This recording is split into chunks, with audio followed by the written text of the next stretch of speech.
Hello friends, अस्सलाम वालेकुम, नमस्कार। आई होप कि आप लोग काफ़ी अच्छे होंगे।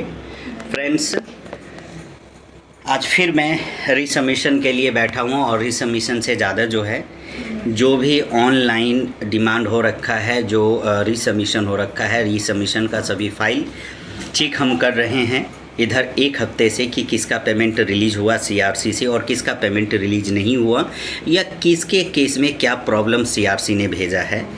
इस सभी फाइल को जो है चेक किया जा रहा है। लेकिन फ्रेंड्स देखिए कि सीआरसी जो है, अभी मैं एक केस देख रहा था और ये केस जो है करीब 14/8/2023 में इसका ऑनलाइन डिमांड हुआ और 14/8/2023 में ऑनलाइन डिमांड होने के बावजूद तब से लेकर और अभी समथिंग हम 2 महीना पीछे तक अगर हम बात करें, यानी छठे महीने तक अगर हम बात करें, तो छठे महीने तक इस केस को जब चेक किया जा रहा था तो सिस्टम पर जो है क्लियर लिख के आ रहा था कि जांच प्रगति पर है, अंडर प्रोसेस शो हो रहा था सिर्फ एक जगह फ़ाइल खोलने पे।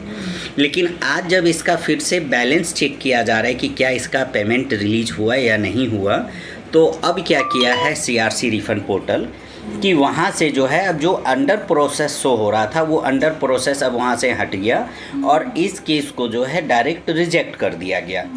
अब आप मान लीजिए कि ये कस्टमर 2023 से आस बना के 2023 से इस आस पे थी कि मेरा पैसा अब आ जाएगा, अब आ जाएगा, अब आ जाएगा, और जब इसका आज चेक किया जा रहा है सीआरसी रिफंड पोर्टल पर, तो अब वहाँ से इसे रिजेक्ट कर दिया गया। यानी जांच जो प्रगति पर शो हो रहा था, जो दिख रहा था, वो वहाँ से कैंसिल कर दिया गया और अब आज फिर इसका नया रीसबमिशन होगा और नया रीसबमिशन होने के बाद जो है इसका फिर आज से 45 दिन का टाइम मैसेज में आएगा कि भाई 45 दिन के बाद जो है आपका पेमेंट रिलीज हो जाएगा।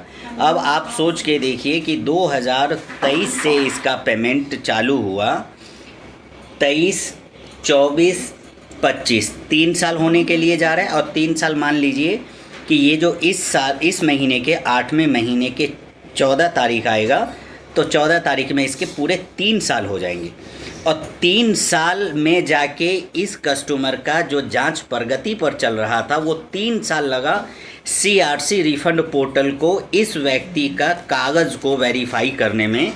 जांच प्रगति का मतलब तो यही है कि ये केस अंडर प्रोसेस चल रहा है और इस केस को जो भी देख रहा है वो इस केस को अपने तरीके से, अपने लेवल से इसकी जांच किया जा रहा होगा। तो इस व्यक्ति का जांच करने में सीआरसी रिफंड पोर्टल और सहारा के बैठे हुए अधिकारी, उनको 3 साल लग गया। 3 साल लगने के बाद भी इसका जो है पेमेंट नहीं आया और जो अंडर प्रोसेस जांच प्रगति जो लिख के आ रहा था उसे कैंसिल करके और उसके बाद ये दोबारा रीसबमिशन के लिए इसका फाइल दोबारा अब रीसबमिशन होगा। अब फ्रेंड्स आप ये देखिए कि अगर 3 साल इस व्यक्ति का वेरिफिकेशन करने में लगा, तो अब रीसबमिशन जब इस महिला का होगा तो फिर ये कितना साल लगाएगा? क्या किसी भी केस को वेरीफाई करने में 3 साल लगेगा? जबकि सीआरसी रिफंड पोर्टल से जो मैसेज आता है एसएमएस पर, उस पर क्लियर लिखा होता है कि 45 दिन के अंदर या 45 दिन के बाद आपका सारा चीज़, कोई भी कमी होगा तो हम 45 दिन से पहले आपको सूचित कर देंगे या सूचना आपके नंबर पे हम भेज देंगे। तो 3 साल इसे लगा। तो फ्रेंड्स, क्या ये सही है एक पीड़ित जमाकर्ता के लिए? क्या ये सही है कि एक पीड़ित जमाकर्ता को 3 साल तक इंतज़ार करवाया गया कि आपका केस जो है प्रोसेस पे चल रहा है, कभी भी पेमेंट आपके अकाउंट में रिलीज़ हो जाएगा? क्या ये सही है कि सीआरसी रिफंड पोर्टल जो बना है या जो उस पर वर्किंग हो रहा है वो सही तरीके से वर्किंग किया जा रहा है? क्या ये सही है कि सहारा जो अपने आप को ये कहती है कि हमारे जो क्लाइंट हैं, हमारे जो जमा करता है, उनको पैसा पोर्टल के ज़रिए मिल जाए? तो इस नज़रिए से और अगर इस केस के हिसाब से देखा जाए तो फ्रेंड्स, मुझे नहीं लग रहा है कि सहारा और सीआरसी जो है वो ये चाहती हो कि सहारा के पीड़ित जमाकर्ता को जो है उसका पैसा मिल जाए, क्योंकि ब्याज के साथ तो पेमेंट मिल नहीं रहा है, सिर्फ मूलधन दिया जा रहा है और वो भी मूलधन जो है पूरा नहीं मिल रहा है फ्रेंड्स।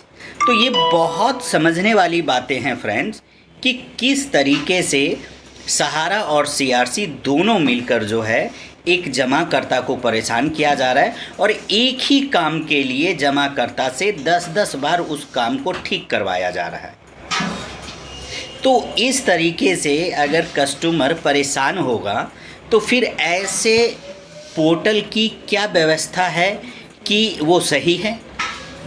फ्रेंड्स, आप लोग इस चीज़ को समझें कि किस तरीके से आप सभी सहारा के जमाकर्ता को जो है सहारा और सरकार, सेवी, सहारा, सीआरसी रिफंड पोर्टल, ये सब मिलकर जो है एक जनता को, सहारा के जो जमाकर्ता है उस जमाकर्ता को इस तरीके से गुमराह कर रखा है कि बस वो अपना ही पैसा लेने के लिए जो है वो दर दर के भटक रहा है, सिर्फ अपना पैसा लेने के लिए।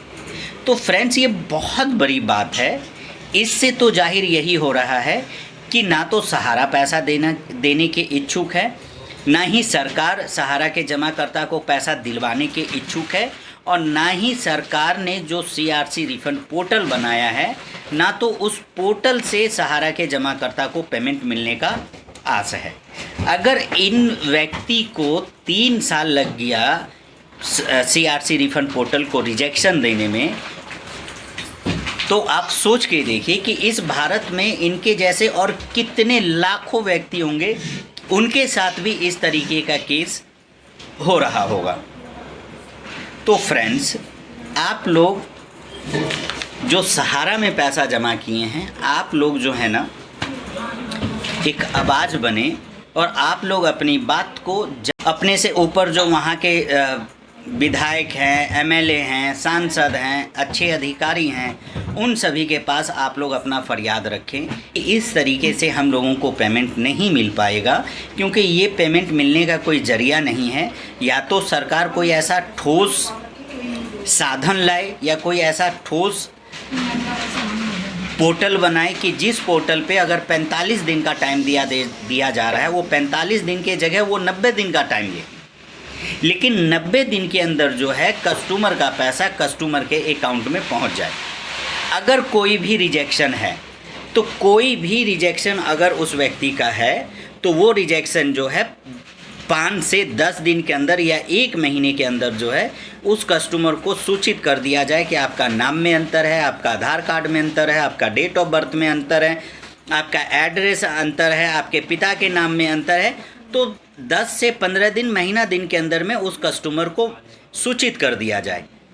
इस तरीके से नहीं कि 3-3 साल अगर ये पोर्टल ले रहा है किसी को रिजेक्ट करने में, तो आप सोच के देखिए कि इसका 33, 34, 35, 36 हज़ार रुपये इसका टोटल जमा है, और इस 36 हज़ार लेने के लिए 3 साल ये निकला और 3 साल और आगे जोड़ लीजिए, क्योंकि कस्टमर तो यही कहेगा कि जब 3 साल में मेरा जांच प्रगति पर चल रहा था और अब रिजेक्ट कर दिया गया पोर्टल के जरिए, तो अब रीसबमिशन होने के बाद जो फिर ये 3 साल लगा देगा चेक करने में, तो 6 साल तो मेरा ऐसे निकल गया।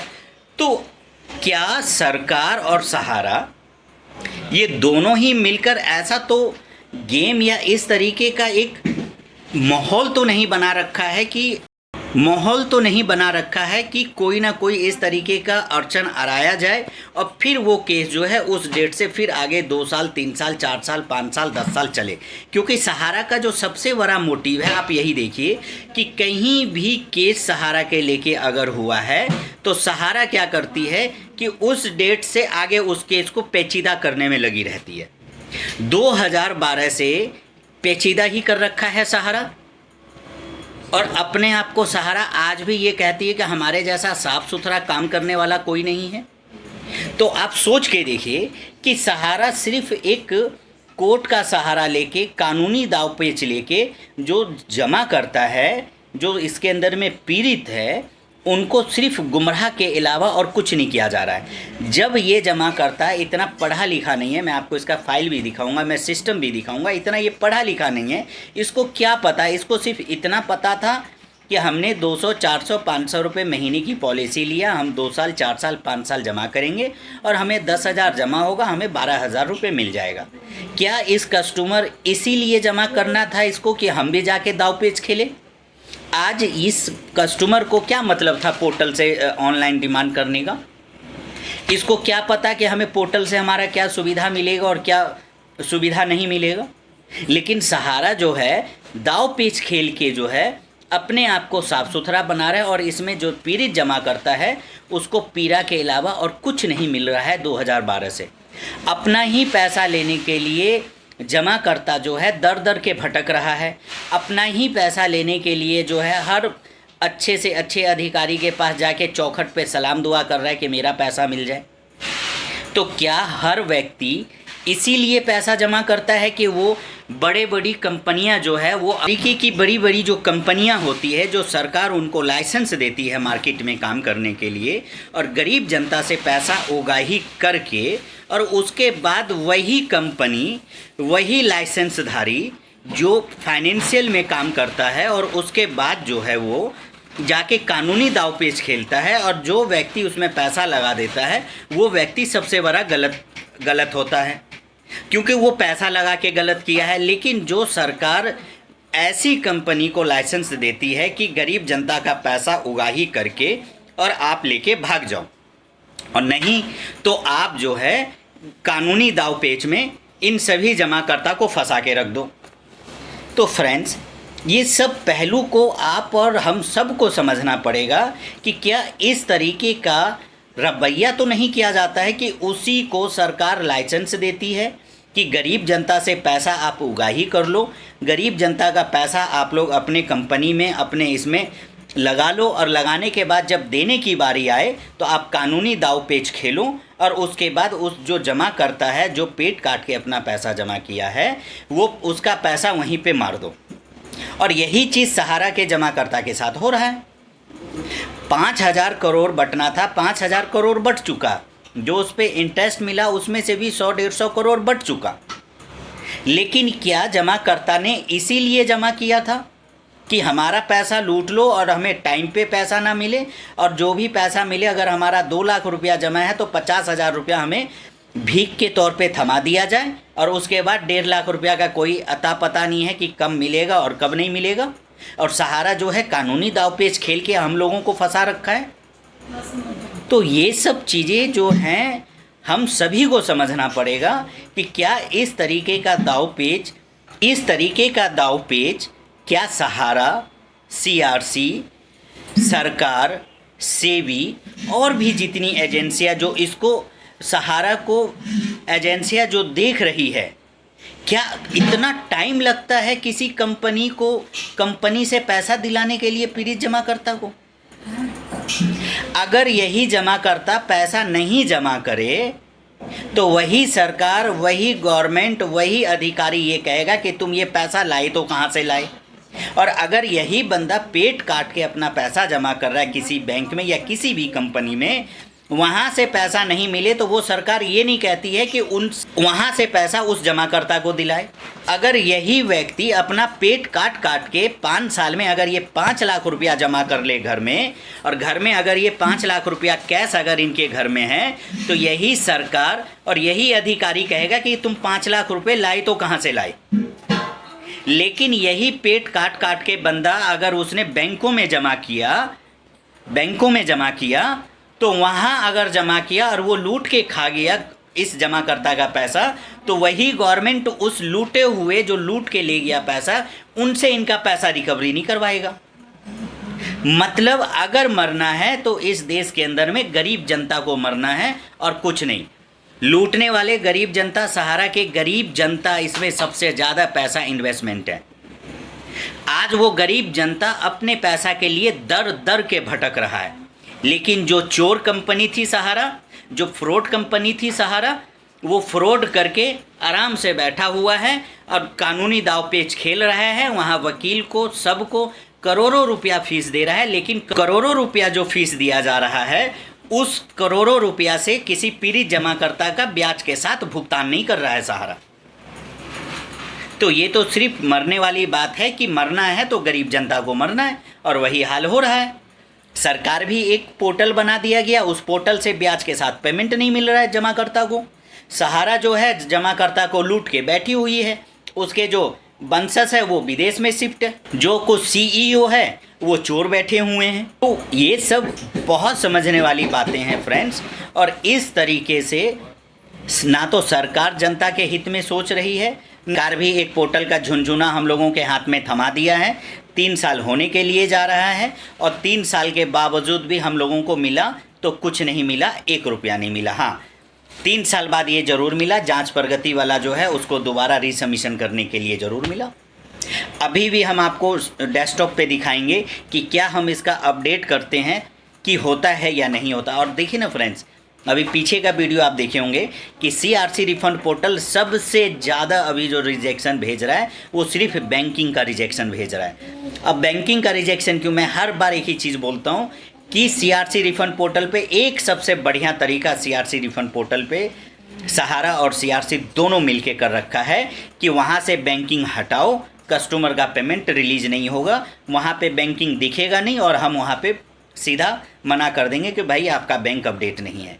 तो क्या जो सॉफ्टवेयर बना हुआ है उस सॉफ्टवेयर में जो ये जमा करता वो घुस कर जाएगा अपना बैंक अपडेट करने के लिए। और जो सीआरसी ने जो ये एप्लीकेशन प्रिंट किया उस प्रिंट पे बैंक अपडेट है लिखा, इस एप्लीकेशन पे जो है बैंक अपडेट है, लेकिन जब अब सिस्टम खोला गया है तो वहाँ से बैंक गायब है। ये है गेम, ये है पीड़ित जमाकर्ता को कितना पीड़ा देने वाला इन सभी का जो है रवैया है। यहाँ वही सीआरसी रिफंड पोर्टल से जो एप्लीकेशन प्रिंट हुआ, यहाँ पे बैंक प्रिंट है, मैं आपको दिखा रहा हूँ फ्रेंड्स। देखिए यहाँ प्रिंट है, इसका एप्लीकेशन देखिए 14/8/2023 जांच प्रगति पर है। इनका मास्टर फार्म, एओएफ फार्म सारा चीज़ अपडेट किया गया और अपडेट करने के बाद जो है जांच प्रगति पे चल रहा था और अब इसका जो है दोबारा रीसबमिशन के लिए आ गया। और कितना अमाउंट देखिए 33,001 है और 2300 रुपये एक है, करीब करीब 36,000 के आसपास इनका जमा है। और अब ये देखिए सिस्टम पे सेम व्यक्ति है और यहाँ से देखिए सीआरसी रिफंड पोर्टल का जो साइड बना हुआ है उस साइड से इसका बैंक गायब है। अगर यहाँ से बैंक गायब है तो सीआरसी रिफंड पोर्टल ने इस जो एप्लीकेशन प्रिंट हुआ उस पे इसने बैंक क्यों अपडेट किया? तो सीआरसी कहीं से नहीं चाह रहा है या सरकार कहीं से नहीं चाह रहा है कि जमाकर्ता को पेमेंट दिया जाए। अब देख लीजिए पंजाब एंड सिंध बैंक जब यहाँ पे नहीं था तो यहाँ प्रिंट क्यों किया सीआरसी? क्या सहारा के जमाकर्ता को इसी तरीके से गुमराह किया जाए और उनको इसी सब चीज़ों में फंसा के रखा जाए और इनको पैसा ना मिले? फ्रेंड्स, और अपने केस को सही से चेक करवाएं, आपको सही सलाह मिलेगा। जो सही व्यक्ति होगा, जो सही ईमानदार व्यक्ति होगा, जो आज भी जमाकर्ता के साथ कंधा से कंधा मिलाकर अगर है तो वो सोच लीजिए कि जमाकर्ता के हित के लिए आज भी वो मार्केट में फ़ाइट कर रहा है। आज भी वो मार्केट में सहारा के जमाकर्ता के लिए लड़ रहा है कि उनका पैसा चाहे जैसे भी आए, लेकिन उस गरीब जनता का पैसा, वो सहारा में जो फंसा हुआ है उनका पैसा मिल जाए। तो उनसे आप बात करें, अपना केस दिखवाएं। और इसी के साथ मैं अपनी बात को समाप्त करता हूँ। फ्रेंड्स, आप लोग समझदार हैं, आप लोग समझें इस बातों को कि किस तरीके से दोनों मिलकर जमाकर्ता को परेशान किया जा रहा है। ये बहुत बड़ी बात है। आप लोग अपनी आवाज़ उठाएं, जहाँ भी हैं, जिस जगह हैं। ठीक है फ्रेंड्स, और इसी के साथ मैं अपनी बात को समाप्त करता हूँ। अस्सलामु अलैकुम, नमस्कार।